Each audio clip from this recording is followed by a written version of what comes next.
In this section, we'll talk through a guidebook for you to set up your own meal kit or pantry model with your restaurant. Our approach is 5 steps, and we've sourced a lot of this content from interviews with SF restaurant owners. We've researched into food trends and consumer behavior and conducted a lot of on-site visits to Bay Area restaurants. The content has 5 main steps. First is financial feasibility. Second, planning your meals and goods to sell. Third, how you can leverage packaging. And fourth, best practices for in-house setup. And 5, online communication to really grow your story and sell these new models. We've also included many best practices because a picture is 1,000 words, so you can see what restaurant owners are doing around you. First, the most important step before launching into both of these ventures is making sure that it's financially feasible to you. And we'll have a more in-depth video going into a framework of a model we've set up for you to determine financial feasibility. But the first step, to give a quick overview, is to look at your costs. So what are your labor costs, your operating costs, and the actual food costs to set up these new meal kits or pantry items? Once you have that, looking into either first the price you'd like to sell your meal kit at, our model will help you determine the number of units you need to sell to be profitable or to break even so that your costs are equal to your revenues. The other option you can do is, if you have an approximate price range you want to sell at, our model will help you determine at the number of units you sell, what would be your expected profit margin given your cost and your revenues. And once you've determined that this is a financially feasible venture you want to jump in, the next step is to plan which signature meals and goods you want to sell. For a meal kit specifically, we'd first recommend leading with your most signature dishes, the ones most purchased by customers. We say this because it's an easy way to ease into the meal kit model instead of suddenly offering your whole menu available to customers to make at home. So for example, Nova has their most famous brine chicken, and they sell it uncooked with a list of assembly instructions. Great for a different experience at home.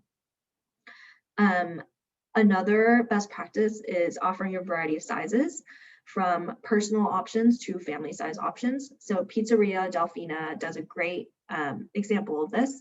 They either have 1-person meal kits or the Sunday supper lasagna, which feeds 2 to 3 and can be used for a whole family. We'd also recommend meal kits that are relatively easier to assemble and cook, and including all the necessary ingredients in the kit. So Noodle Girl does a great job with their DIY spring roll kits.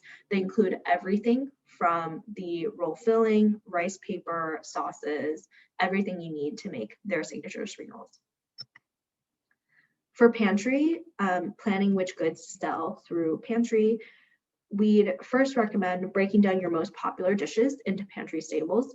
So for example, instead of offering their famous burger as a meal kit, Nopa actually sells just the patties if you want. So the consumer can buy just the patties as a pantry staple, freeze it, recook it at home.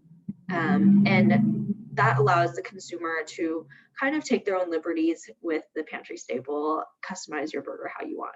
We'd also focus on longer lasting items that are more shelf stable. This cuts down on both your own refrigeration costs and storage needs, but also helps the consumer out a little too. So Pizzeria Delfina sells their gnocchi frozen and their sauces frozen as well. This allows the consumer also to leave it in their freezers until they feel like they want to cook with it. And lastly, bundling with alcohol or drink or cocktail kits can greatly improve your profit margins. Konam does a great job of this. They have happy hour cocktail boxes or individual specific cocktail boxes that you can purchase. Step 3 is packaging. Once you have your meal kits and pantry goods organized, you can highly leverage packaging to showcase your brand and to really encourage consumers to share with their friends. Noodle Girl does a great job.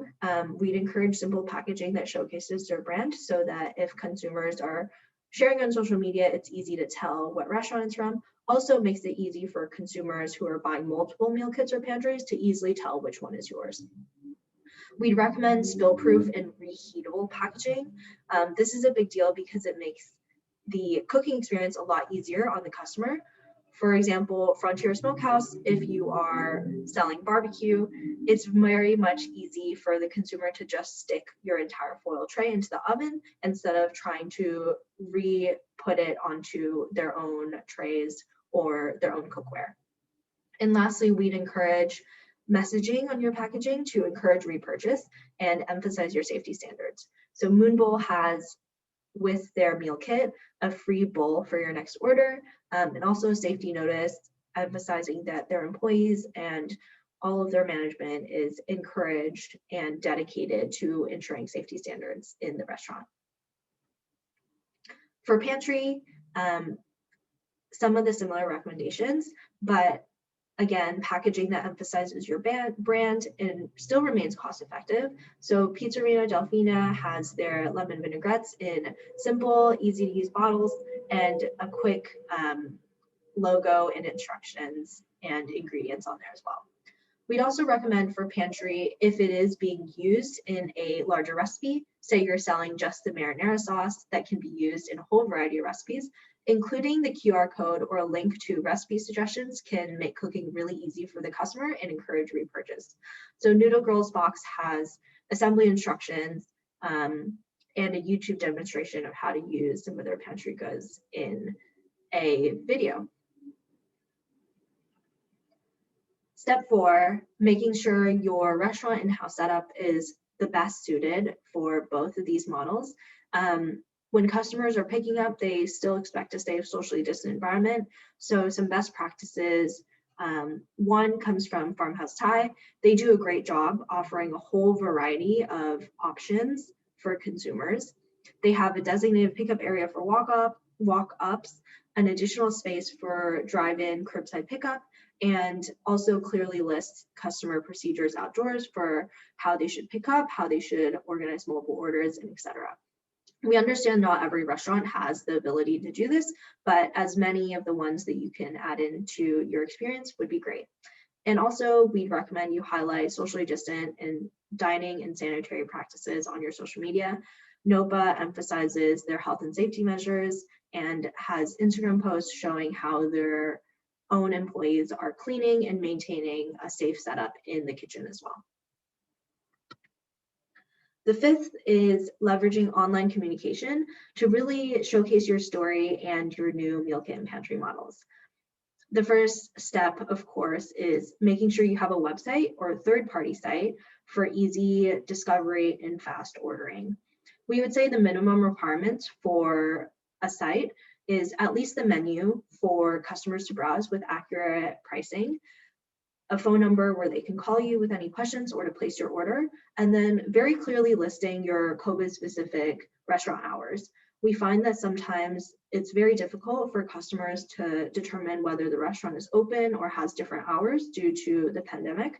And Reams does a great job with their own website as well as a third-party site for ordering. We know third-party sites can be an extra cost, so definitely factor this into your decision for whether you want to host all of it on your own website or allow ordering through third party. Next, social media can greatly be used to boost sales. You can do ad promotions on Instagram or, like Konam, do really engaging video content and events. For example, they had a live cocktail making Instagram event, but not every restaurant has to, go to this extent. They can just, we encourage regular posting to get your story out there.